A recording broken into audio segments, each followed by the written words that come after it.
Magluto tayo ng sinigang na bangus sa miso. At ito ang mga ingredients.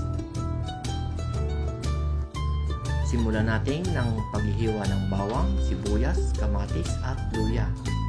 Kuhanin ang bote ng sunmade light at minom muna nang makapagsimula na. Ayan na, simulan natin iprito ang mga bangus. At pagtapos na, iset aside natin yan. At simulan natin mag-isa ng bawang, sibuyas, kamatis at luya.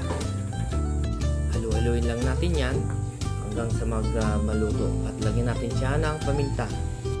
Tayo ay maglagay ng 2 basong tubig at ilagay natin ang ating miso. Ayan, nakalimutan ko yung ilagay sa pag-iisa kaya dyan na lang natin inilagay. At ayun, hindi pala nag-record kanina. So nilagay ko lang dyan yung ating labanus, okra at ang ating sinigang mix. Yan, ilagay na rin natin itong ating bangus dito at ang ating 2 kamatis. Ilagay na rin natin ang ating mustasa at lagyan natin ng patis para sa lasa. 1 kutsara lang inilagay ko dyan kasi maasim na yan. Ayan, simmer natin siya ng 2 minutes at ating tikman. Ayan na, muna ang ating sinigang na bangus sa miso. Sarap! Tara, kain na!